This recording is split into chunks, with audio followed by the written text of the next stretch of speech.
Hi,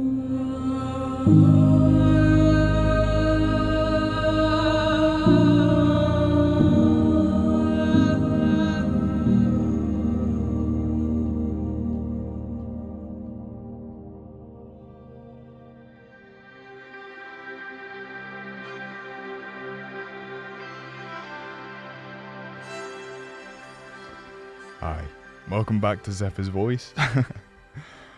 This has been a nightmare to set up today, but here is the third chapter of The Squirrel and the Hangman for your listening pleasure, and I truly hope you enjoy.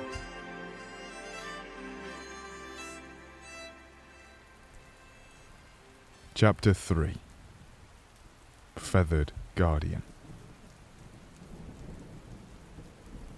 The squirrel's claws shifted rapidly as Ratatoskr climbed the ash with a newfound urgency, rising higher even as his stomach began to rumble again, leaving the calm breakfast he'd had far behind him in memory. He climbed so far and so fast that he barely noticed as the sun shifted past the furthest edge of Yggdrasil's trunk, and the moon peeked its face bashfully round into his purview, pale and shy. The night sky took its dominion over this side of the tree, and soon it was filled with stripes of greenish cosmic string, lighting the mists of Niflheim far below with an ominous, haunted hue. But still, he climbed, until at last he found the breach, where the trunk split and carved a path to the very pinnacle of its branches, far above the highest leaf, where the eagle and the hawk gazed down upon all of creation and existence. He scampered up this carved channel, lined with moss and mushrooms where moisture had gathered and begun to pool, and soon he found himself gazing upwards, towards the searching yellow eyes of the eagle. Larger than any eagle in Midgard by a magnitude of thousands, the eagle atop Yggdrasil is truly gargantuan. To be able to gaze down to all the realms at once, one must be positively megalithic, and like a skyscraper being rocked by a great wind. The eagle lowered its gaze, eyeing the visitor inquisitively, and cocking his head.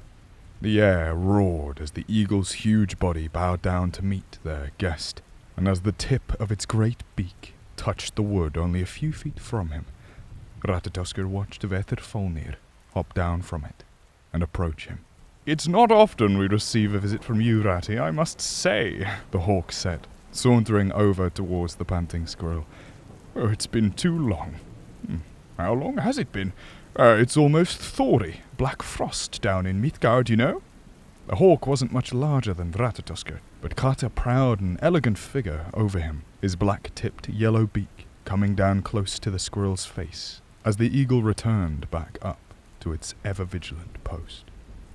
Beneath the beak, the hawk wore a white-pocked coat of feathers, leading up in a band towards two amber-like eyes that stared inquisitively outwards, the bushy-tailed rodent. "Oh yes, it has been quite a while, hasn't it?" Ratatoskr let out between pants, holding his paw out, gesturing for a moment to catch his breath. "What's got you all puffed out?" the hawk asked, stepping back and settling comfortably with his wings tucked to his sides. Taking a second to breathe a final deep breath, Ratatoskr pulled his shoulders back and faced the hawk. "Something's happening. I don't know what, but it scared me." "Oh, you and I both know that's not hard to do, Rat-tooth," the hawk joked, posing wryly.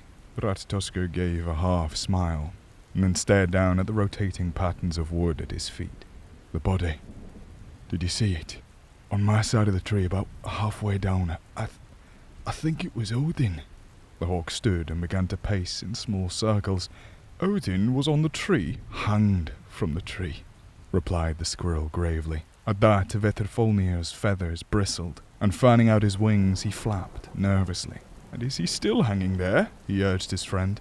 No, he's not. He fell." "And how high up did you say he was?" "Higher than my den," admitted Ratatoskr. A dreadful silence punctuated the air around them then. Both stood, anchored to the wood beneath them, fidgeting and thinking. "Do you fear Ragnarok?" The word rung in Ratatoskr's mind like the toll of a bell. "Aye, I do." "Oh, you know as well as I that It's a part of the natural order of things. One power can't rule forever, times change. Look at Ymir, he... Yes, I know all of that, the squirrel interrupted. But don't try and trick me with your show of bravery. The tree will last, I know. But what of the rest? What of all the realms, and the mindless destruction that will spread through them? His eyes darted upwards, and he was met with the eagle's piercing gaze. Well? Nothing to say as usual. The tree itself seemed to moan as the eagle turned its body to face him, and looking down, it slowly let out its deep and powerful speech. It is the order of things, Gretha. One day to wipe all clean and begin anew, Vertha. You bear the eyes beholden to beauty. Yet we were gifted those of law, of the absolute. Sonner, your fear, it is misplaced, little one. The eagle's tones shook Ratatoskr's small frame, and his momentary bravery gave way to fear once more. He had never heard the eagle speak, so it was in fact that he did not even know its name. Few did.